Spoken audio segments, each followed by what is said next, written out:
আসসালামু আলাইকুম প্রিয় শিক্ষার্থীবৃন্দ, কেমন আছো তোমরা? আশা করি প্রত্যেকেই মানসিক এবং শারীরিকভাবে সুস্থ আছো। তোমরা জানো যে করোনার যে প্যান্ডামিক অবস্থা এটি এখনো বিদ্যমান আছে। এই অবস্থায় তোমাদেরকে সচেতনভাবে যেমন জীবনযাপন করতে হবে, ঠিক তেমনি তোমাদের বাসায় পড়াশোনাটাও চালিয়ে যেতে হবে।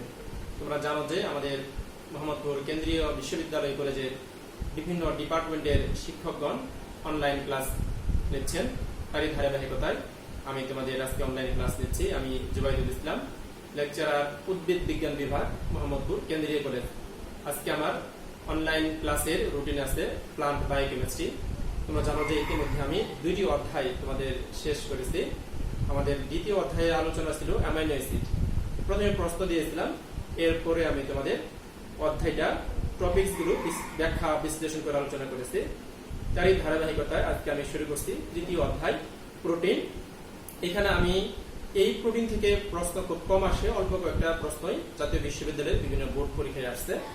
এবার আমি এখানে তোমাদের টপিকসগুলো আলোচনা করে এরপরে কোশ্চেনগুলো তোমাদের আমি দিয়ে দিব। স্টুডেন্ট, চলো শুরু করা যাক। প্রোটিন, আমাদের আজকে শিরোনাম হচ্ছে প্রোটিন। প্রোটিন হচ্ছে অ্যামাইনো অ্যাসিডের পলিমার, যাতে বহু সংখ্যক অ্যামাইনো অ্যাসিড সুনির্দিষ্ট অনুক্রম পেপটাইড বন্ড দ্বারা আবদ্ধ হয়ে লম্বা পলিপেপটাইড চেইন গঠন করে থাকে। জীবদেহের একটা গুরুত্বপূর্ণ উপাদান হচ্ছে প্রোটিন। প্রোটিয়াস শব্দ থেকে প্রোটিন শব্দটির উৎপত্তি। প্রত্যেকটা জীবের একটা গুরুত্বপূর্ণ যৌগ হচ্ছে প্রোটিন। জীবদেহে যেমন ক্ষারণিক উপাদান হিসেবে প্রোটিন বিদ্যমান থাকে, ঠিক তেমনি জীবের ভিতরে বিভিন্ন ধরনের বৈশিষ্ট্য প্রকাশ, জৈব রাসায়নিক কাজের জন্য প্রোটিন অপরিহার্য। আমরা আবার প্রোটিনের সংজ্ঞা দেখে নিচ্ছি যে প্রোটিন হচ্ছে অ্যামাইনো অ্যাসিডের পলিমার, যাতে বহু সংখ্যক অ্যামাইনো অ্যাসিড নির্দিষ্ট অনুক্রমে পেপটাইড বন্ড দ্বারা আবদ্ধ হয়ে লম্বা পলিপেপটাইড চেইন গঠন করে থাকে। আমি এখানে একটা কথা উল্লেখ করছি যে অ্যামাইনো অ্যাসিডের পলিমার। এখানে পলিমার শব্দটা পলি থেকে আসছে, অর্থাৎ পলি শব্দের অর্থ হচ্ছে কি বহু। অনেকগুলো মনোমার একত্রিত হয়ে পলিমার গঠন করে থাকে। কাজেই এখানে অনেকগুলো অ্যামাইনো অ্যাসিড যুক্ত হয়ে পলিমার গঠন করেছে এবং তাদের ভিতরে বন্ড যে গঠিত হয় সেই বন্ড হচ্ছে পলিপেপটাইড বন্ড। এইভাবে বন্ড সৃষ্টির মাধ্যমে প্রোটিন গঠন করে থাকে। বিজ্ঞানী জে মোল্ডার 1840 সালে সর্বপ্রথম প্রোটিন শব্দটি ব্যবহার করেন। সাধারণত 20 প্রকার অ্যামাইনো অ্যাসিড দ্বারা প্রোটিন গঠিত হয়। প্রত্যেকটা জীবদেহের শুষ্ক ওজনে প্রায় 25 থেকে 65% প্রোটিন বিদ্যমান থাকে। প্রোটিনে প্রায় 50 থেকে 55% কার্বন, 6 থেকে 7% হাইড্রোজেন, 15 থেকে 20% নাইট্রোজেন এবং 0.05 থেকে 2.8% সালফার বিদ্যমান।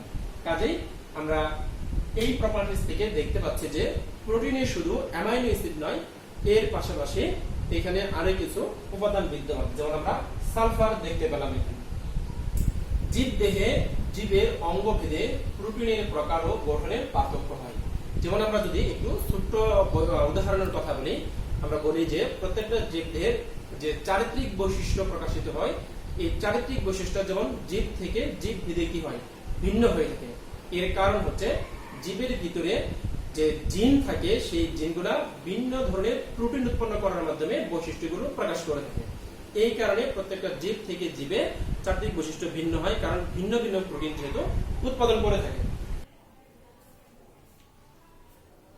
প্রোটিনের আণবিক ওজন কয়েক হাজার থেকে কয়েক বিলিয়ন পর্যন্ত হতে পারে। কাজেই প্রোটিন নামক যে যৌগটা সেটা খুবই সরল থেকে আবার একটু জটিল ধরনও হয়ে থাকে। এখানে আমি তোমাদের ক্ষেত্রে আরেকটা সংজ্ঞা উল্লেখ করেছি যে পেপটাইড বন্ড। প্রথমেই আমি সংজ্ঞাতে বলছিলাম যে পেপটাইড বন্ড। পেপটাইড বন্ড কি সেটা আমরা একটু জানছি যে একটি অ্যামাইনো অ্যাসিডের, যেহেতু প্রোটিনটা অ্যামাইনো অ্যাসিড দ্বারা গঠিত, সুতরাং পেপটাইড বন্ড ক্ষেত্রে অবশ্যই অ্যামাইনো অ্যাসিডগুলোর মধ্যে বন্ড সৃষ্টি হতে হবে। একটি অ্যামাইনো অ্যাসিডের কার্বক্সিল গ্রুপ অপর একটি অ্যামাইনো অ্যাসিডের আলফা অ্যামাইনো গ্রুপের সাথে যে বন্ড দ্বারা যুক্ত হয় তাকে পেপটাইড বন্ড বলা হয়। এই পেপটাইড বন্ড সৃষ্টির মাধ্যমেই প্রোটিন তৈরি হয়। আমি এখানে দুটি অ্যামাইনো অ্যাসিড দেখিয়েছি, এই একটি অ্যামাইনো অ্যাসিড এবং এই পাশে আরেকটি অ্যামাইনো অ্যাসিড দেখিয়েছি। এখানে এই দুটি অ্যামাইনো অ্যাসিড যখন যুক্ত হবে তখন প্রথম অ্যামাইনো অ্যাসিডের OH গ্রুপের সাথে দ্বিতীয় অ্যামাইনো অ্যাসিডের H গ্রুপ যুক্ত হবে। যুক্ত হওয়ার মাধ্যমে এরা বন্ড গঠন করবে।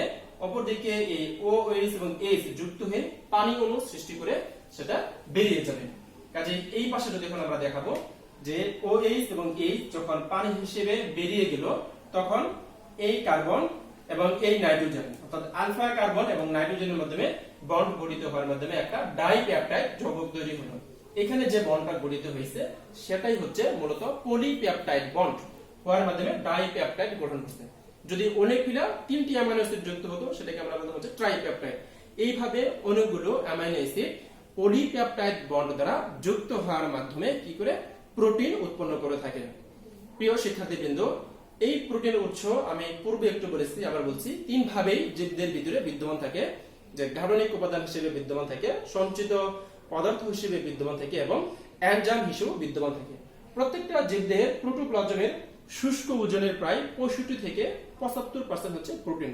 কাজেই জীবের যে কোষের উপাদানগুলোর মধ্যে প্রোটিন হচ্ছে কি একটা গুরুত্বপূর্ণ উপাদান।